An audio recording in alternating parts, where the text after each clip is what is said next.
it has become their story. And it's like they get sympathy, they get to be Oh, right, they get someone okay. to blame, they get a target for their anger, they get to justify doing or not doing a lot of things.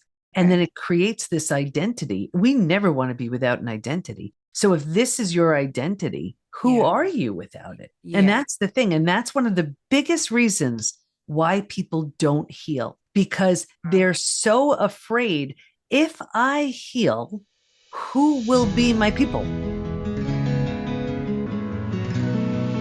Welcome to the That's Where I'm At podcast. I'm Laura, happily divorced after spending years with a narcissist.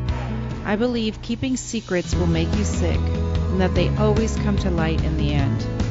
As women, we're often told to be quiet, don't share your story, don't talk about the things we go through. It's making women sick, sad, and suicidal. We don't have to be on the other side to share our story. This show is for the women still in the middle of the mess, but showing up bravely as they heal. It's time to share these stories with each other so we can learn, grow, and heal together. I'm Laura, and that's where I'm at.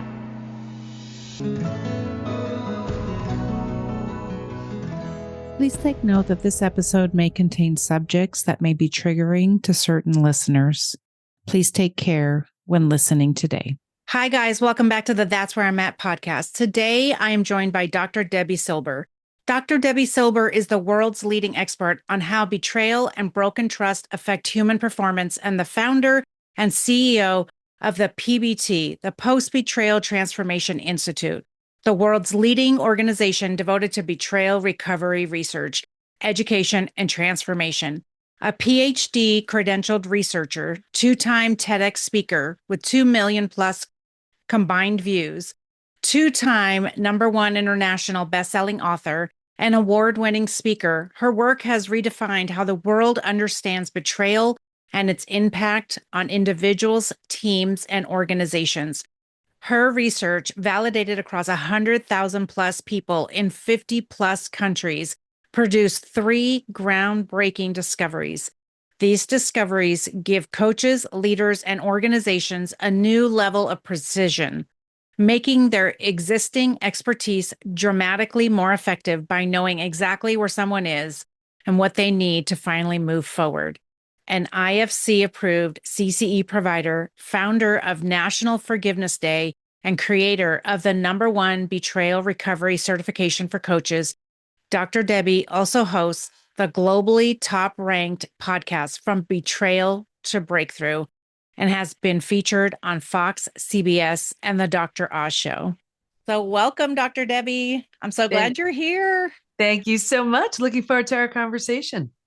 When I heard you on a different podcast, I was really excited to hear about this because having been betrayed myself, it's such an important topic in my community.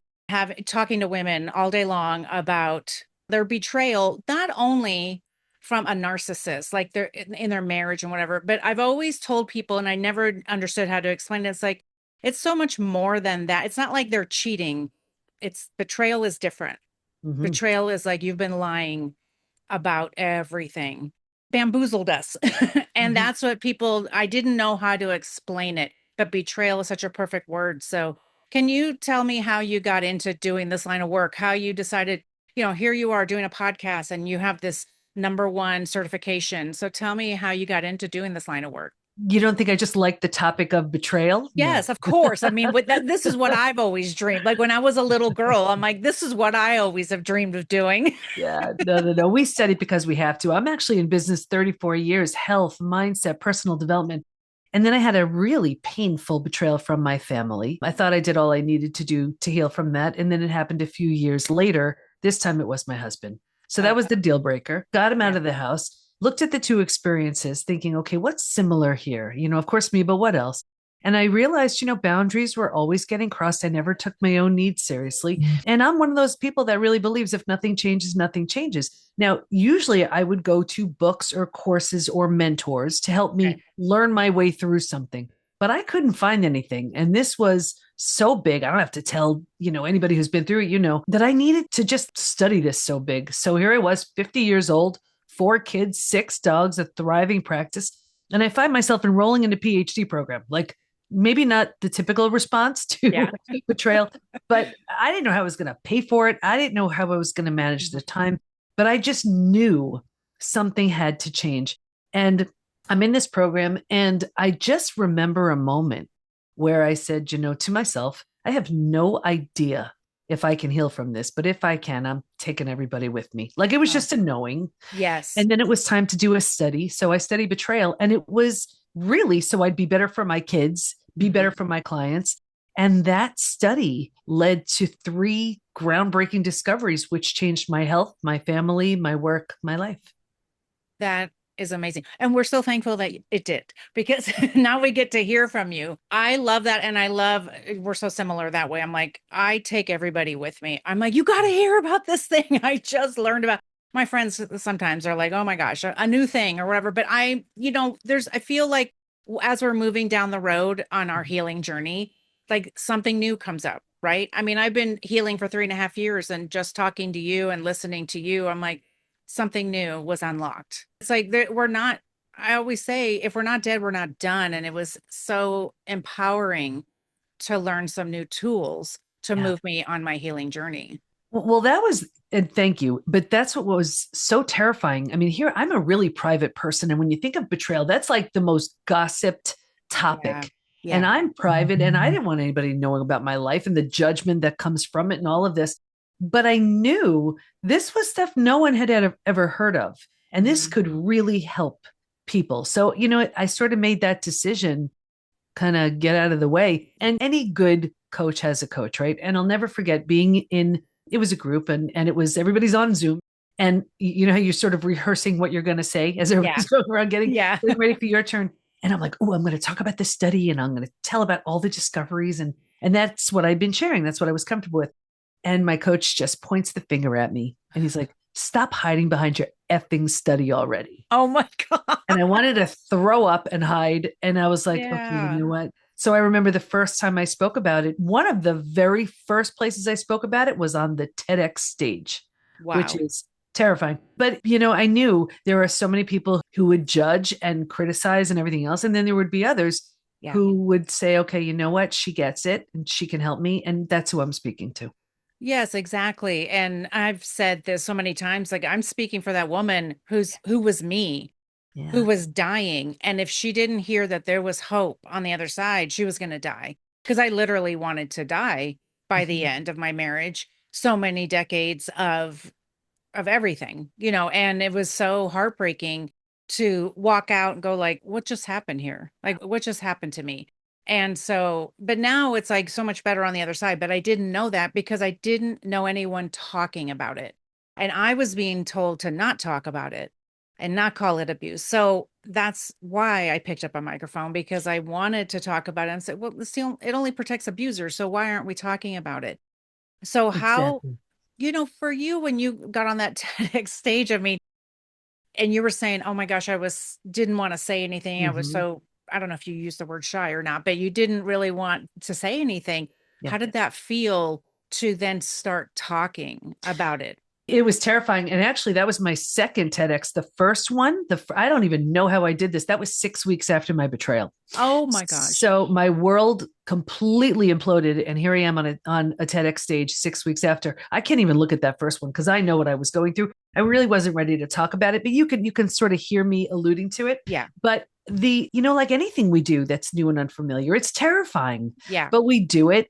As we do, we realize, okay, you know what? I survived that. And I helped along, a lot of people in the process, hopefully, and let me do it again and again.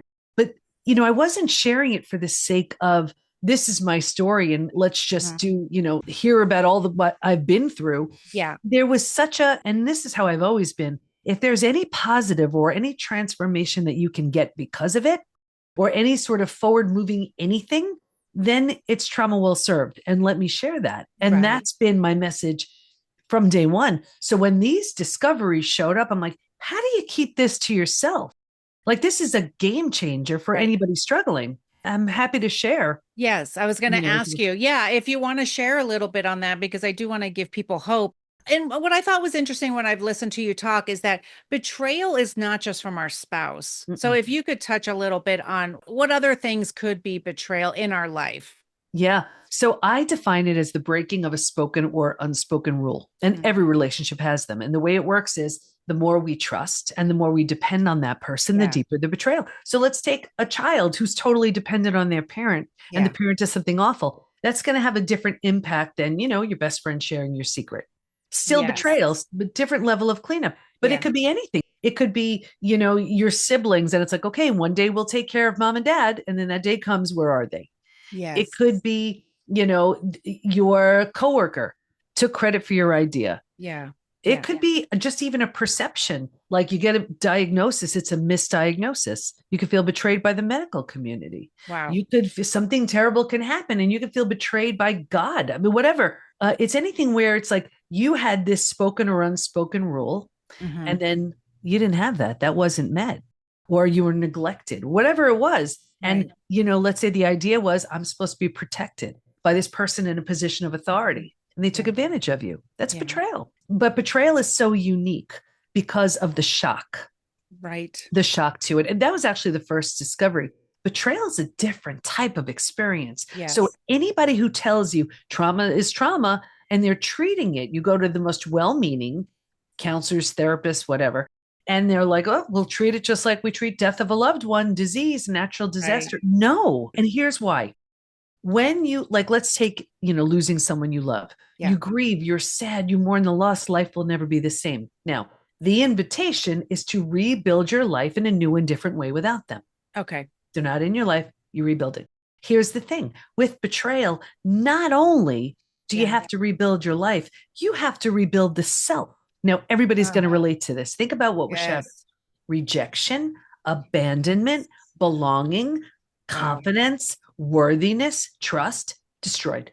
Yes, exactly. I walked out going, I don't even know who I am. What happened to me? I, Exactly. that's what I felt like, completely like run over. So when I'm speaking to ladies and they're saying to me, I want to get back to who I was. I'm Mm-mm. like, do we even know who we were? We don't even know who we were because we were shape shifting to be somebody else. And you don't even want to get back to who you were because that No. version of you may Yes. have been tolerating what you no longer are willing to tolerate. Maybe Yeah. you were settling, maybe you were overlooking things, maybe you weren't having your needs met. Yeah. So to get back to who you were, that's a wasted opportunity. But when I Wow. say betrayal is different, think about it. People are like, okay, let me move forward. So they rebuild their life to some extent, but they don't deliberately and intentionally rebuild the self. And that's why they're stuck. Here's the thing also.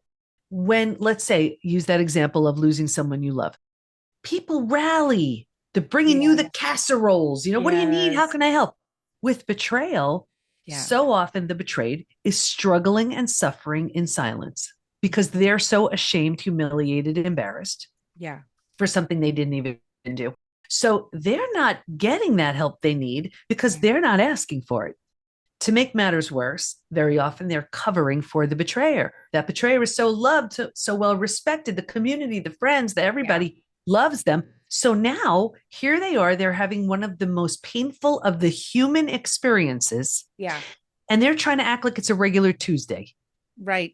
What's And for that, dinner, mom? and I like mean, it's like, a regular divorce. And that's the thing. It's like, because I didn't know anything was going on until I started unraveling a few months after we got a divorce. So the first 3 months, I just like almost laugh looking back because I'm like, you didn't even know what the bomb was about to drop, because I wasn't aware of what had really been happening. And so I did all those things you just said. I was protecting him. I was talking about it, but not really because I didn't want to sound like a bitter ex-wife and all mhm, that. But the mhm. minute I found out what had happened, I'm like, oh no, you betrayed me, not just with somebody, but with all the lies and everything else that you did through our marriage.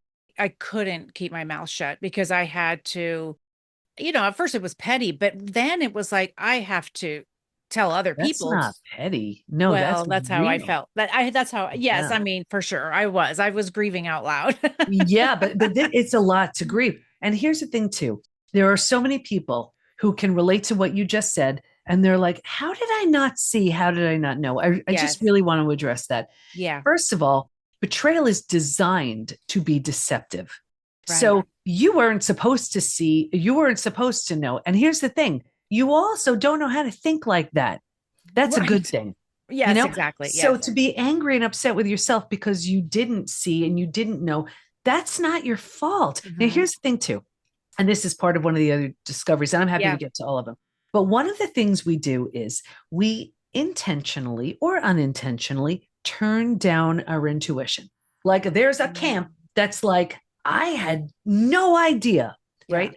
Very real. Now, a lot of times we do that because we have so much on our plate. And the only way we Yeah. can get it all done is if we kind of turn down the feeling and being and turn up the thinking and doing. And we become Yeah. almost machine like. So we could just get stuff checked off our list. Like I had a lot going on, 4 kids, 6 dogs, a business. Like, I mean, I was just managing. So it's very common to unintentionally turn down our intuition. Now, there's the other camp, and there's no shame if this is you. Yeah. This is the group that intentionally turn down their intuition. Mm. And they do that because if they were to confront Yeah. that partner, that boss, that coworker, whoever, that friend, Yeah. on what their intuition is telling us, it would likely unravel everything they put in place. Everything. Yeah. And they don't have the mental, the emotional, maybe the financial bandwidth to take that on. So Mm-hmm. what they say is, you know what? I'm sure I'm imagining it. I'm sure it's not what it Yeah. seems. I'm sure there's a logical explanation for all Yeah. of this. And they're doing that because I have a saying in my 34 years of business, and it's hard now, easy later. Yeah. Easy now, hard later. Take your pick. It's one of those two. Right. That's a case of easy now. You know what? I'm sure there's an explanation. Hard later. It's still there. You see. Mhm. Yes, for And sure. most people do that. Is it part of our survival mode? Because I feel like I was definitely there. I could tell like things were wrong in my marriage, and maybe he was fooling around or something. But I'm like, if I look too close at it, it's going to destroy my entire life. It Yeah. will blow up my entire life. I had that too with some church betrayal. And Mhm. I felt the same way that if I started to question it and all these things, that the whole thing was going to blow up. And it Yeah. did, which is a good thing. Like you were saying, it Mhm. was hard. It was Mhm. horrible. I grieve it, Yeah. but it's easy now, Well, that's it because you went through it. Now, here's the thing, too. With a lot of these betrayals, Yeah. they work when we don't think, according to them. It's a Oh, problem if we're an independent thinker. It's a problem yes. if we question it. It's a problem when we're thinking independently. It doesn't work well when we do, because if we're being manipulated, if we're being lied to, if we're being deceived, and we assume, well, they must know, Yeah. they must be telling us the truth. They must know better than me. Right. It Yeah. keeps that dynamic quote unquote, working, right? Where the only way that works, if you're off kilter, if you're not feeling good about yourself, if you're questioning your own self worth and all the things, that works beautifully. Hmm. But the minute you start thinking, you know what, that doesn't really make sense. Wait, hold on. What if this and that and the other thing? Now it all starts to unravel. That's a Right. whole paradigm shift. And with a lot of us, we're not ready to take that on. Yeah. And that for me is what happened. Every single thing in my life unraveled. And I actually, Mhm. it was horrible. I thought I wasn't going to be able to breathe, but Yeah. that whole saying is true. It was hard. It was Yeah. horrible. And then now I'm okay with the way things have unraveled because Mhm. everything in my life is what's supposed to be there.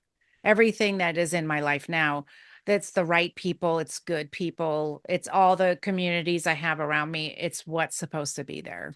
And it's intentional. And that's Yeah. the idea. When we're living by default, when we're living according to Yeah. the rules or whatever of everybody else, and we're questioning ourselves, it's not really our life. And betrayal has this way of cracking us completely open. Yeah. And that's the opportunity, and it's such a waste of trauma when we don't use that opportunity to Yeah. our advantage. Like I mentioned that the 2 TEDx talks. In the second one, I talk about an old house. Here's the opportunity. So imagine there's an old house. Here's the difference between resilience and transformation. Okay. So resilience is restoring. You need that for your everyday. Trauma and transformation, a whole different thing. So let's say there's an old house, and imagine the old house needs a new roof. You get a new roof. That's resilient. let's say it needs a boiler. You get a boiler. That's resilience. You're restoring it, bringing it back to what it was. Here's trauma and transformation. A tornado comes along and levels the house. Yeah. A new roof's not fixing it, and a new boiler's not fixing it. Now, here's the thing. You have every right to stand there at the lot where your house once stood and say, oh my gosh, this is the most horrible thing that's ever happened. You'd be right. And you can call all your friends over. Look at this. Isn't this terrible? They'd all agree. Yeah. And you can mourn the loss of your house till your last breath. Yeah. Right. But if you choose to rebuild the house, you don't have to, but if you choose to, why would you build the same one? There's nothing there. Yeah. You see, that's the opportunity. Right. So when, to your point, when people are like, I want to get back to the old self, there's no old self there. Yeah. It's all a bunch of pieces. Take all the parts you love and leave behind everything that you're now ready to outgrow. I love that. It's so true. And I never really understood or knew how to verbalize that to them. I'm like, no, we're trying to move forward. Like, it's a new season. It's a new mindset, especially like, I don't want to go back to being 22. that girl did not have boundaries. She didn't know what she was doing. She did not have a full brain. When I was 55 and everything blew up, I'm like, I got to move forward from here. This is who am I? I always say, like, who does Laura want to be when she grows up? That's what I say. But you know what? It's as much as it's this big serious topic and changing all these things, it could be this silly stuff too. Like, for example, after my betrayal, I was like, you know what? I'm changing everything just because. And whatever I don't like, I'm changing. Now, I used to be so hard on myself. I was so critical. I would never say to anybody else what I would say to myself. Like, for example, I get lost wherever I go. I just do. So I know, leave extra time, good chance you're going to make a wrong turn. And I would always get so angry at myself, calling myself names. And that was just one of the things. So after the betrayal, as I was redoing everything, I'm like, you know what? I'm not doing that anymore. I'm just not. So instead of being harsh and critical on myself, because I get to decide what I want to do, instead of that, I'm going to still do those same things, and they're simply going to be adorable. I love that. And everyone has to go along with it too. So now I'm doing the same things and I'm easier on myself. Yeah. That's part of it. You're rebuilding a new and different version of yourself. And you get to, that's again, it's the opportunity. You get to build a version of you that wouldn't have had the opportunity to be built in that way. It's earned, totally earned. And like, say the person who betrayed us, say our spouse, and if they were a narcissist, they're saying things like, oh, Debi, you're so ridiculous. Like, you always get lost. And so it's almost like you're ashamed of that, right? So when you're moving forward, now that you're out of that and you're saying like, this is going to be adorable, how do we reconnect those parts so that we can start making it adorable and not be listening to their voice? Yeah, I love that. And that's part of the third discovery, but I want to teach you something because I think everybody watching, listening will really get a lot of benefit from this. I call it the window of willingness. And this is how you know if it's safe and in your best interest to heal and rebuild with someone or to move along. Because I'm answering your question in a different way. Yeah. So now imagine the window is the widest open. And that represents the greatest opportunity to heal and rebuild, where you feel safe and valued. And this is a good thing, to all the way where it's going to be closed. Heal yourself and move along. Ready? Yeah. Now, this is going to be a shock to everybody. So buckle up. And I'm sending you so much love right here because you're going to see exactly who you're working with. So now imagine the window is the widest open. This is level 1. And what this represents is the greatest opportunity to heal and rebuild with someone. What this looks like is someone is taking full, complete responsibility. It's going to sound something like this.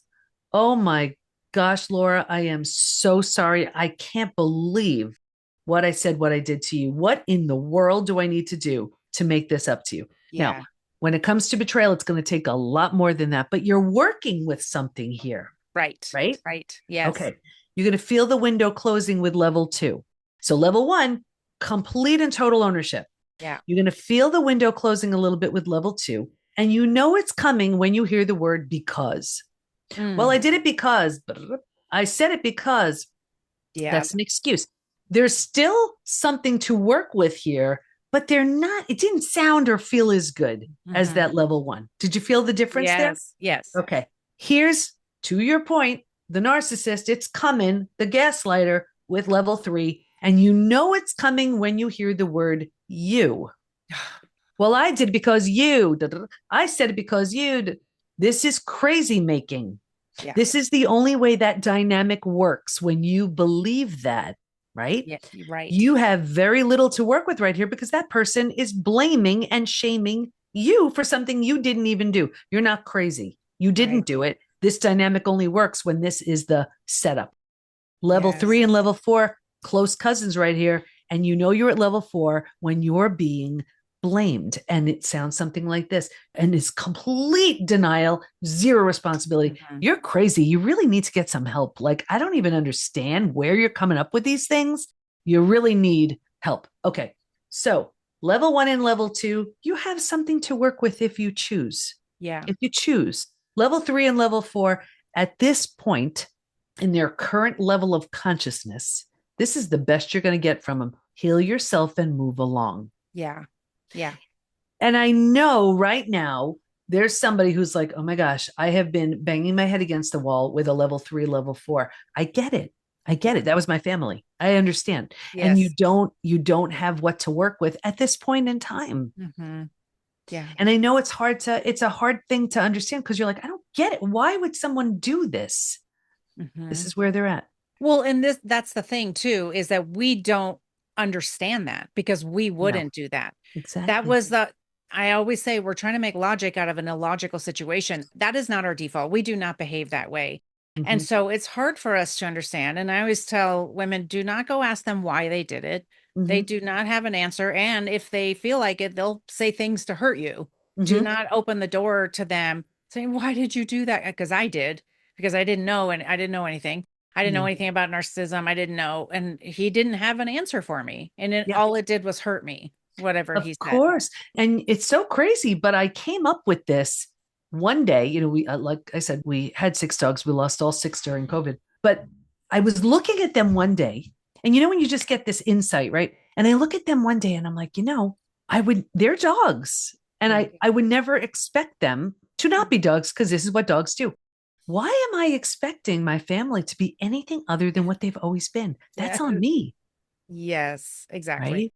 So when we understand that, whichever way, however we get that message, it's really freeing. I'm not saying it's pleasant and it feels good, but it's freeing in that it's not you. Yeah. It's not you, but your healing is up to you. And the third discovery was all about that. And so then you can decide, am I going to work with this? This is all they're going to give me. So if nothing changes, this is what they're going to give me. And so I can decide what my boundaries are going to look like, if I'm going to interact with them or if I'm going to walk away. Yeah. And and you're not expecting, because I did that for years, expecting people to change. I'm going to interact with you, but I expect you to get better because I'm trying to get well. And also you're being told you need to be better by a lot of, if you have a lot of toxic people around you, which I did, a lot of systems that were toxic, right? Yeah. Telling me if you were better, then this would be better. Yeah. And so I made myself better by going to therapy and then getting out. Yeah. Well, but that's the thing. And when you have all these people and all these systems telling you it's you, and if you don't have the confidence and the strength, you assume that they're right because these are the people that you trust. This is why the shattering of trust hurts so much too. Yeah. We have this, and this is the thing also, people don't rebuild the self and they don't rebuild that trust. Well-meaning, well-intentioned coaches, counselors, therapists will say, you really need to learn to trust again. Yeah. Well-meaning sounds good, right? So flawed. Here's why. We have this system that we put in place to decide if someone is trustworthy, right? Our own system we create.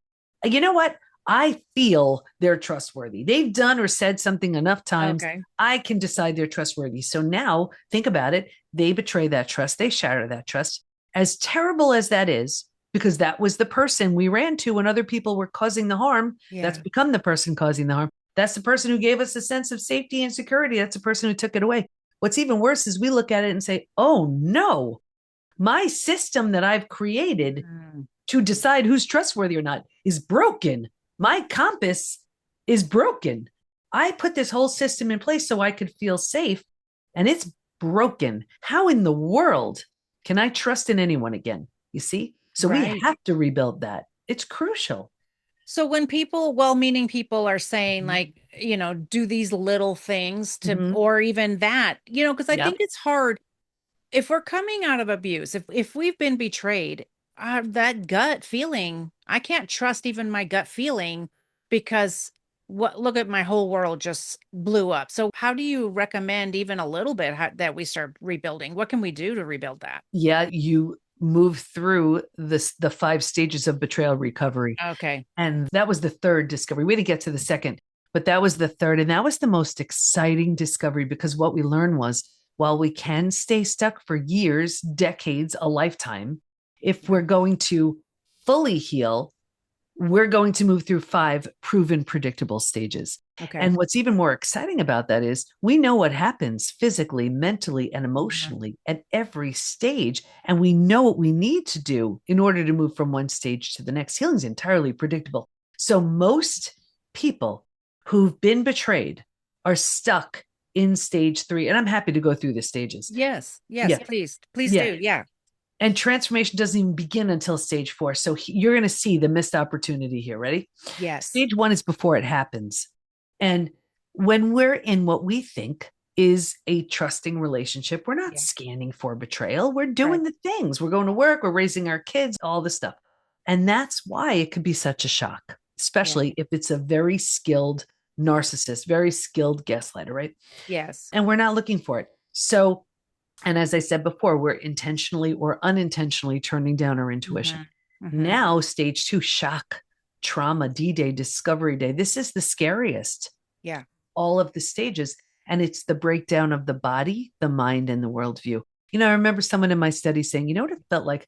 Every negative emotion you can imagine, getting punched in the gut and losing a child in a crowd all at the same time. It was the most horrible thing. I did not sleep for 3 days when I found out that he had been cheating and everything, and then started to unravel a lot more. As you get clarity with your Mhm. healing, I was starting to unravel a lot more. I couldn't sleep and I was so dysregulated.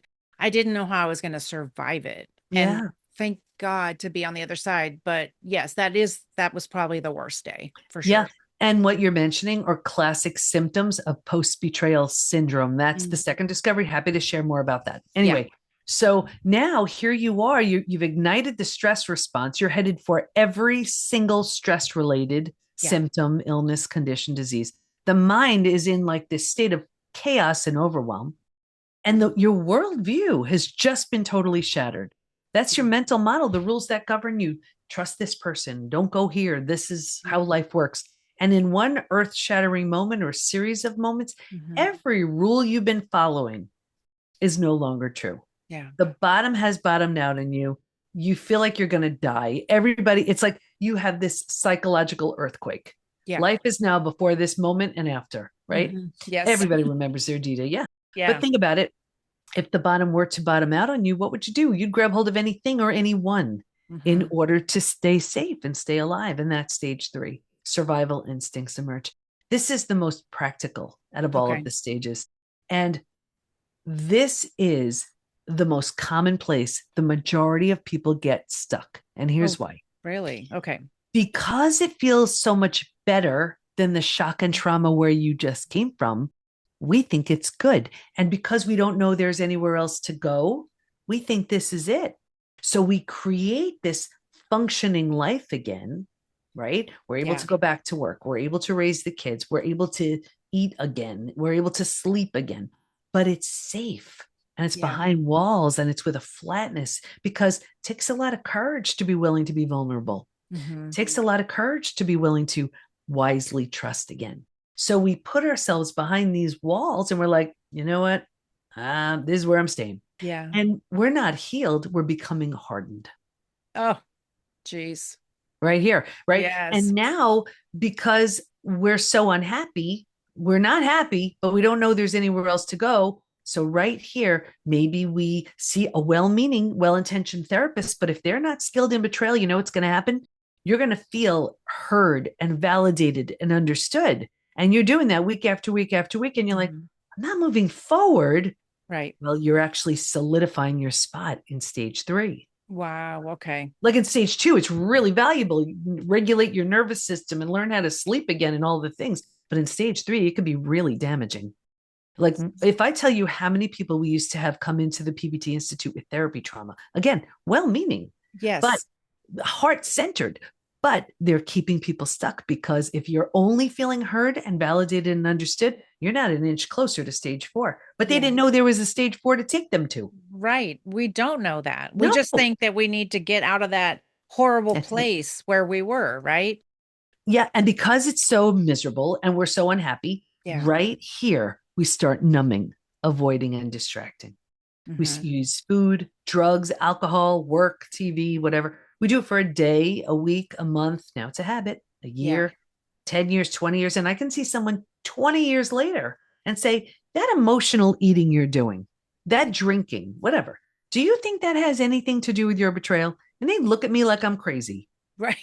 Yeah. And they'd say it happened 20 years ago. Right. But all they did was put themselves in stage 3 and stayed there. Does that make sense? Yes, it does. Oh my gosh. So then what is stage 4 Yeah. that we need to get to? Right.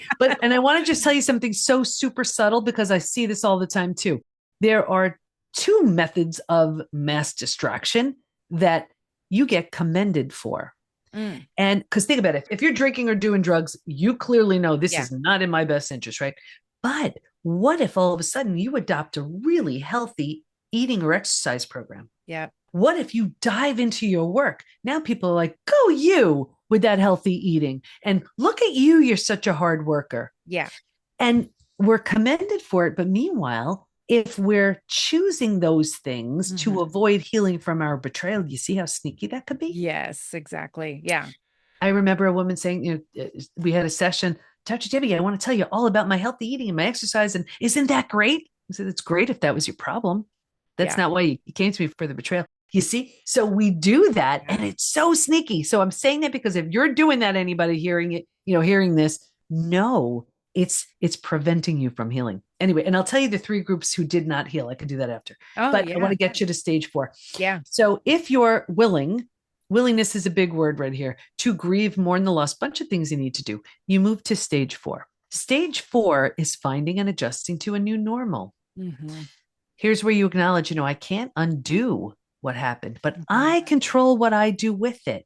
Just in that decision, you're turning down the stress response. You're not healing just yet, but at least you stopped the damage that was being created in stages 2 and stage 3.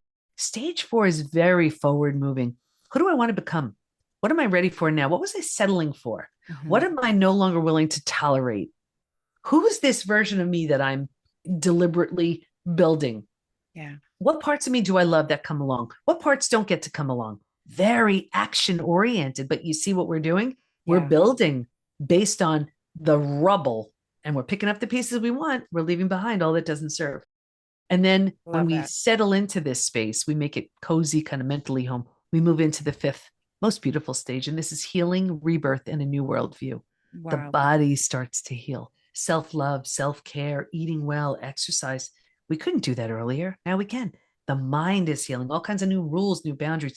Here's where we see new businesses, new passion projects, new levels of health, new relationships, either with the person who hurt them in a very different way or with someone entirely new. You didn't have access to that in stage 3. You see, it's a whole different world. So when people say to me, what do I do? Do I stay? Do I go? You get to stage 5 because you will see things from a place of strength and clarity versus scarcity and fear. Yeah. And if we've been taught and we've often been societalized to think of others, kind of abandon ourselves. Yeah. Women, we're so, taught that and societalized that way. I know that for me, that's what I did. And so one of my friends was saying how she said people were telling her, well, now you get to dream about your future. And she's like, I don't even know what that means. And I don't even know what to do. Like, what does that even mean? Who am I without taking care of everybody? And so what does that sound like when women are saying that? Does it sound like I'm stuck? I feel stuck. I feel successful or healed, but I feel stuck. What does that sound like? Stuck is when, first of all, you don't even know there's a stage 4 or stage 5. Right. So of course you're going to feel stuck because this isn't a place that's good. It's only familiar, but you don't know there's anywhere else to go. Yeah. So at least if you're willing to ask yourself those questions, even if you don't have answers yet, Yeah. if you're willing to ask yourself those questions, then you're sort of coaching yourself into what else could there be? Yes. I don't know it yet. I don't see it yet. But the only benefit of where I am now, the only one, is that it's familiar. Just like a million other things in my past, they were unfamiliar. I took them on. They're familiar now. So this version of me who's so healthy, so healed, so confident, so whole, so strong, what did she do? What did she think? What was she willing to ponder to move towards that? Willingness is one of the biggest words right there. I love that. Yeah. Willingness. That makes so much sense. Yeah. Mhm. So I want to hear about the groups that didn't heal. You were saying Yeah. oh, that's so interesting. Yeah. So the three groups that didn't heal, the first, they had their story. They were sticking with it. They were deeply, Oh, deeply stuck in stage 3. They okay. couldn't imagine themselves without that story of betrayal. And you know this when you have, let's say, a friend or a coworker or somebody, and they tell you that story. And as you're listening, you're like, they have said that same story in that same way thousands of times. Okay. And they can't imagine anything other than that. It's almost like, let's say you get divorced. I'm divorced, I'm divorced, I'm divorced, I'm divorced. At what point are you single? Right. Yeah. You see? Yeah. So when you have that story and that's the only thing you're talking about, and yes, you need to grieve and mourn and move through and process and all of that. But at what point does that story change? But the ones who were so committed, they were more committed to their trauma than their transformation. They didn't heal. Wow. The second group, this was the group that was numbing, avoiding, distracting. Okay. They went to the doctor who put them on a mood stabilizer, anti-anxiety medication. They were numbing, drinking in whatever way. It may have made the day a bit easier to get through, not without a price. They didn't heal. And I have a saying, face it, feel it, heal it. And it's hard. Again, hard now, easy later. People don't want to do that. It's painful. So they try to avoid it, but you don't heal that way.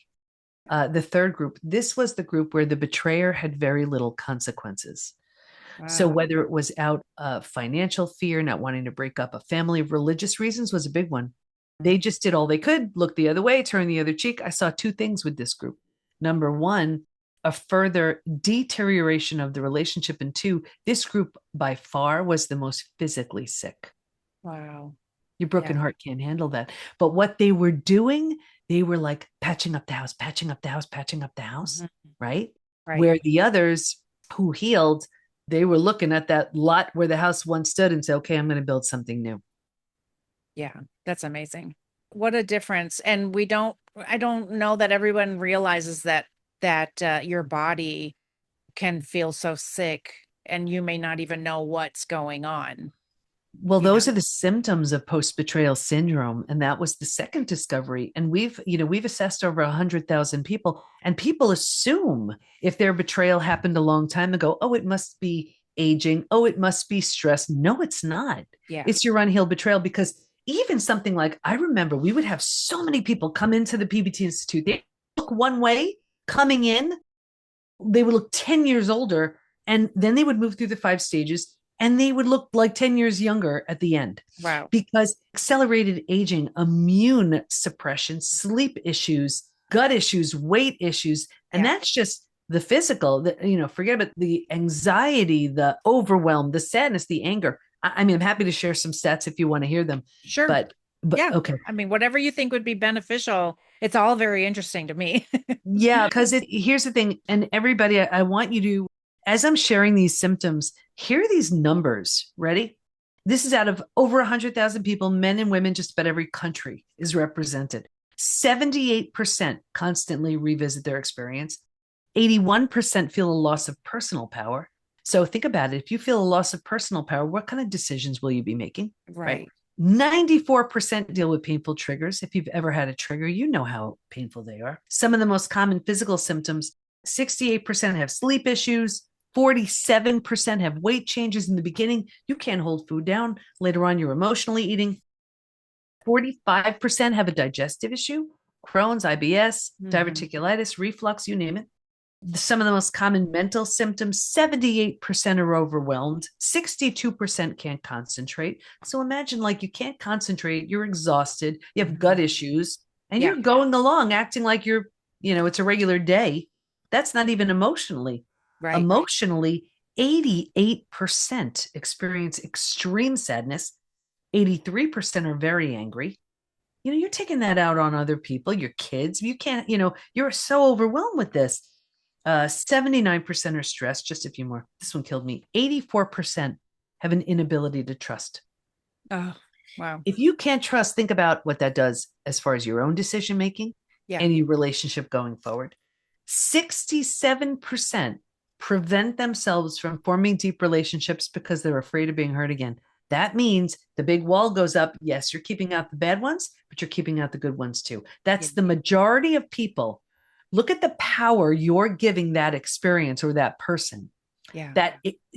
Years later, here you are, not willing to let anyone get close because of what that person did. 82% find it hard to move forward. 90% want to move forward, but they don't know how. And I'll just close it with this. What those numbers were, you didn't hear me say 20%, 30%. They're super high.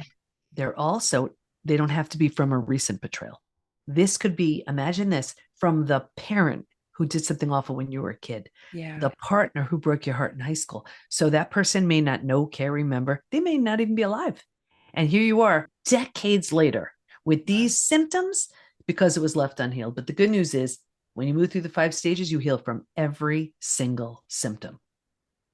That is amazing. How long do you think it takes, or is everybody different when Mhm. they start going through the 5 stages? Yeah, it has more to do with willingness than time. Right. That's such a key word that we've been saying. Yeah, Yeah. because if someone is committed to their story, if they're committed to numbing, it'll take forever. They're not Yeah. going to go anywhere. Yeah. But if they're so determined and they're like, that experience, that's it. I'm never settling. I'm never doing this again. I'm never doing that again. And they're determined and they're willing to Yeah. move through, hard now, easy later. Yeah. I mean, I've moved through people in less than 6 months, Amazing. completely and totally. Mm-hmm. Yeah. Is there like a comfort that, people like they hold on to that trauma, even though it was a bad thing that happened or the betrayal, Yeah. is it something that's just familiar? It's just and also, do you think it's part of their identity where they can't move forward? Like if they don't talk about it anymore, then who are they? Is that a concept that they're thinking? Exactly. It has become their story. And it's like they get sympathy, they get to be Oh, right, they get someone okay. to blame, they get a target for their anger, they get to justify doing or not doing a lot of things. And Okay. then it creates this identity. We never want to be without an identity. So if this is your identity, who Yeah. are you without it? And Yeah. that's the thing. And that's one of the biggest reasons why people don't heal, because Wow. they're so afraid, if I heal, who will be my people? Yeah. Who will I talk to? Instead of who will I surround myself with? So instead of taking a chance on healing and meeting a whole new group of people that is just, the energy is at a whole other level, they Yes. sabotage themselves Mhm. for the known familiar. Again, the only benefit is that it's known, is that it's familiar. That's it. Right. Right. Right. But that's where someone will sabotage themselves because they're afraid to outgrow their betrayer. I will never forget, someone said to me, Wow. she met with me once and she said, Dr. Debi, my husband has been having affairs for the 30 years of our marriage. He has no intention of changing. Can you do something with my brain so it doesn't bother me? Oh my gosh.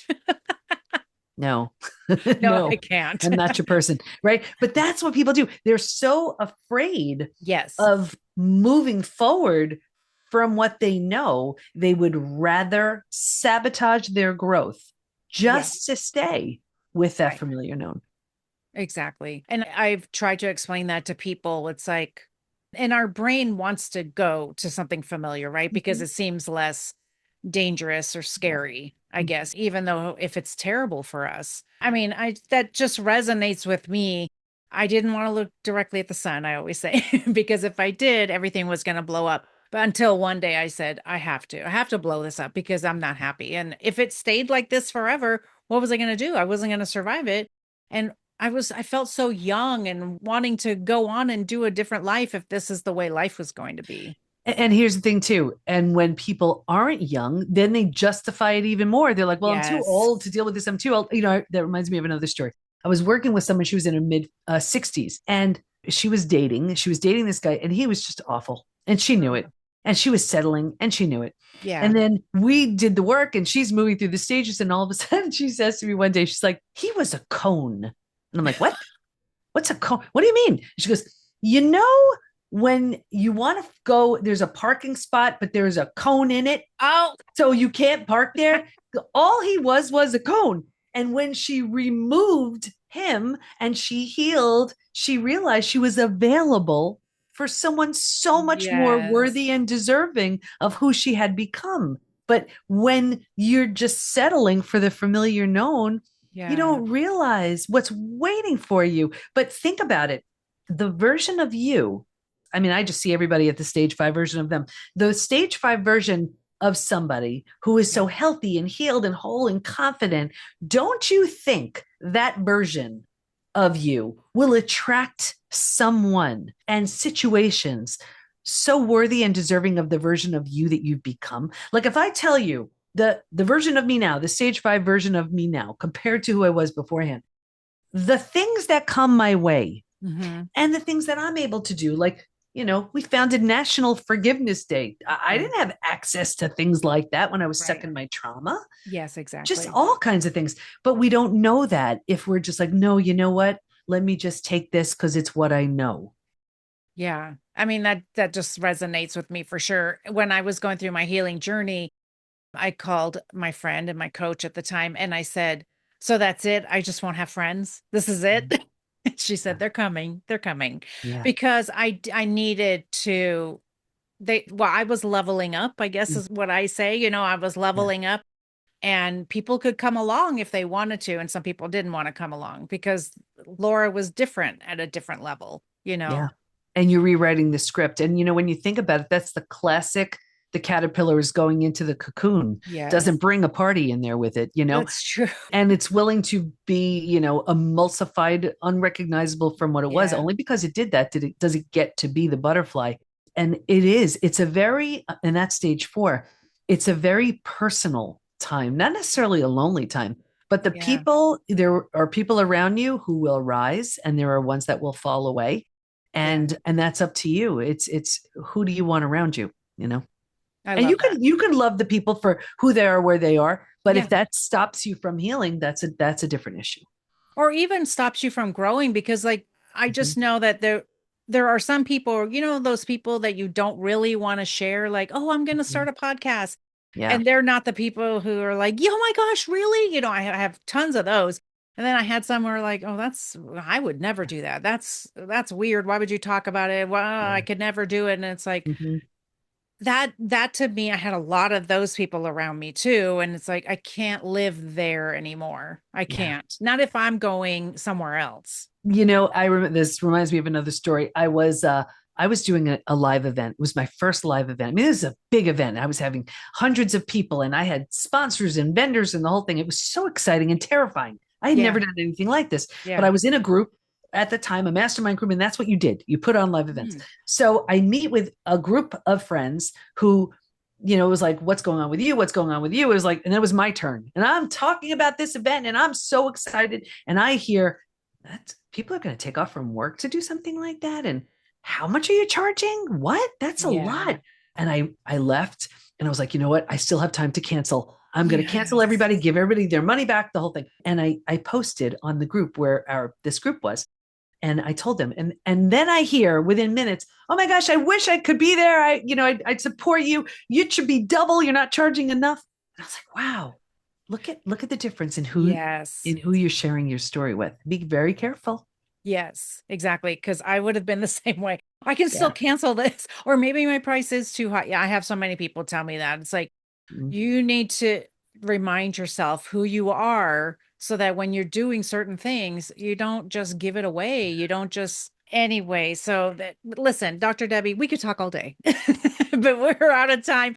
And I am so thankful for everything you told us today. Is there anything you want to end our time together with? Yeah, I would just say, listen, it's betrayal is, like I said, one of the most Yeah. painful experiences we can have. And if you have to say this a million times to yourself, it's worth it. Even though it happened to you, it's not about you. Yeah. I Stop love blaming that. and shaming yourself. It's not about you. This was someone else's unhealed trauma, sense of entitlement, whatever. It's not about you, but use the experience to your advantage and heal. I love that. Thank you so much for sharing everything with us. And I'm going to put everything in the show notes, but where can everybody find you? Oh, thank you. Everything is at the PBT, as in Post Betrayal Transformation, the PBT Institute.com. Thanks again for being here. I appreciate you so much. You guys, if anything resonated with you today, please reach out to Dr. Debi. And of course, push all the buttons, tell Podcast Land that you love us. Go check out her podcast. And of course, if, just like anytime you see anything, just let Podcast Land know you love us so we can keep doing this work. Dr. Debi, thanks again for being here. I appreciate you. Thank you.